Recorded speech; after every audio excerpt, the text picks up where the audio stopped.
या संसदीय कार्यक्रमात पूर्ण झोकून काम करत आलेलो आहे.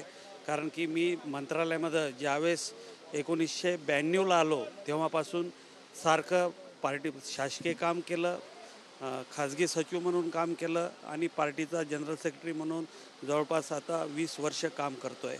आणि ह्या सर्वच पार्श्वभूमी पाहून पार्टीचे जे राष्ट्रीय अध्यक्ष आहे अजितदादा पवार, त्यानंतर विदर्भाचे आणि देशाचे नेते प्रफुल्ल पटेल साहेब, त्यानंतर प्रदेशचे अध्यक्ष तटकरे साहेब आणि त्यानंतर भुजबळ साहेब, पार्लमेंटरी बोर्डाचे सर्व सदस्य आणि पार्टीचा लहानातला लहान कार्यकर्ता, ज्याच्यामुळं आज मला हा विधान परिषदेची उमेदवारी दिली, मी या सर्वांचा आभारी आहे.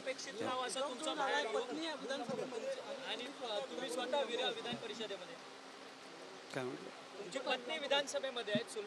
बरोबर आहे. सुलभा खोडके विधानसभेची ही त्यांची तिसरी टर्म आहे. कारण की 2004ला त्या राष्ट्रवादी काँग्रेस पक्षावर निवडून आल्या होत्या. 2019ला 9ला पडल्या, 14ला पडल्या.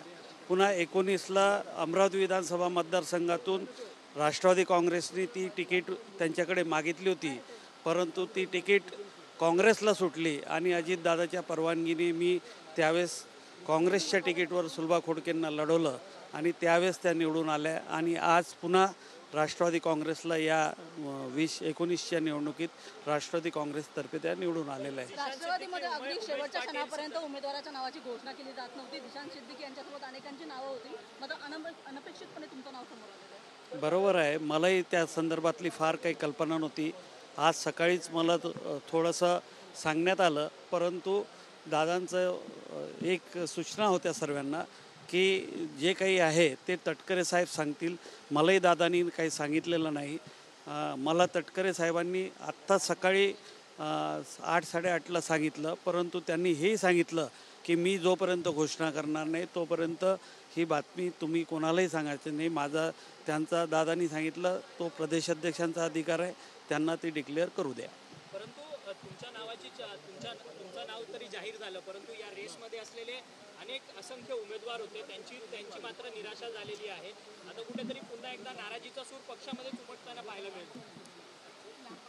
ज्यावेळेस फार मोठे उमेदवार असतात त्यावेळेस साहजिकच काही ना काही नाराजी येत असते, परंतु आत्ताच तटकरे साहेबांनी जे सांगितलं की अजून भविष्यामध्ये MLCच्या ज्या जागा येणार आहे त्यामध्ये योग्य प्रकारे सर्वांचा विचार करण्यात येईल आणि ज्यांना ज्यांना जे डिझर्व्स आहे, ज्यांना विधान परिषदेमध्ये पाठवण्याची आवश्यकता आहे त्यांचा विचार पुढच्या काळामध्ये जरूर करण्यात येईल असं आत्ताच तटकरे साहेबांनी सांगितलं. आणि त्या संदर्भात दादा, प्रफुल्ल पटेल, तटकरे साहेब, भुजबळ साहेब आणि पार्लमेंटरी बोर्ड पुढच्या काळामध्ये निर्णय घेतील. मी या निमित्तानं आज माननीय पार्टीचे अध्यक्ष माननीय अजितदादा पवार साहेब, प्रफुल्ल पटेल साहेब, आमचे कार्यकारी अध्यक्ष ऑल इंडियाचे आणि प्रदेशचे अध्यक्ष तटकरे साहेब आणि त्यानंतर पार्लमेंटरी बोर्डाचे भुजबळ साहेब आणि पार्लमेंटरी बोर्डाचे सर्व सदस्य आणि पार्टीचे जे पदाधिकारी आणि सर्व कार्यकर्ते आहे त्यांचा मनापासून आभार मानतो की त्यांनी मला ही संधी विधान परिषदेमध्ये जाण्याची उपलब्ध करून दिली. त्याबद्दल सर्व क्रियाशील कार्यकर्त्यापासून राष्ट्रवादीच्या सर्वांचा मी आभारी आहे. प्रादेशिक समतोल राखण्यासाठी विदर्भाला एक स्थान देण्यात आलेलं आहे.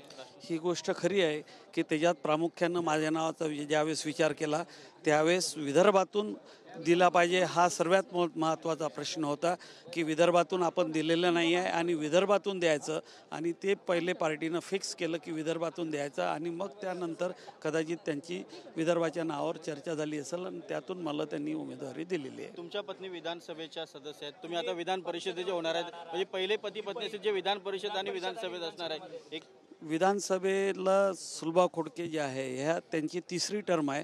2004ला त्या राष्ट्रवादी काँग्रेस पक्षाच्या उमेदवार म्हणून निवडून आल्या होत्या बडनेरा विधानसभा मतदारसंघातून. 2009ला त्या पडल्या, 2014ला त्या पडल्या, पुन्हा 2019ला अमरावतीची सीट काँग्रेसकडे राष्ट्रवादी काँग्रेसकडे मागितली होती. अजितदादांनी खूप प्रयत्न केले परंतु ती तिकीट दिली नाही आणि काँग्रेसच्या नेत्यांनी दादांना सांगितलं की आम्ही तुमचा उमेदवार घेतो, तुम्ही आम्हाला उमेदवार द्या. त्यामुळं 19ची सीट जी आहे ती 19ची आम्ही काँग्रेसवर लढलो आणि काँग्रेसवर निवडून आलो आणि यावेळेस पुन्हा 24ला ती सीट आम्ही राष्ट्रवादीकडून लढलो आणि राष्ट्रवादीला लढलो निवडून आलं. ती तिसरी टर्म सुलभा खोडकेंची आहे आणि त्यांचं स्वतंत्र काम करतात. मी पार्टीचं माझं स्वतंत्र काम करतो. जिशान सिद्दीकी आणि इतरही अनेक उमेदवार संपर्कात होते, त्यांच्या नावाचा देखील चर्चा चालू होती, मात्र अचानक तुमचं नाव पुढे आलेलं आहे, काय सांगाल? मी या संदर्भात मला फार काही माहीत नाही. मला आज सकाळी तटकरे साहेबांनी फक्त काही कागदपत्र तयार करून ठेवा, मी आल्यानंतर तुमच्याशी बोलतो एवढं सांगितलं आणि 11 वाजता मी विधानसभेमध्ये आल्यानंतर नावाची घोषणा करणार आहे एवढंच त्यांनी सांगितलं होतं. या संदर्भात मला ॲक्च्युली पार्लमेंटरी बोर्डामध्ये काय झालं हे मी काही सांगू शकत नाही. थँक्यू.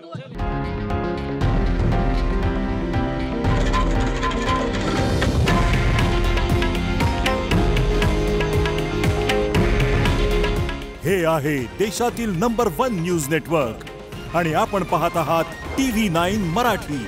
काळजी तुमची, हित महाराष्ट्राचं.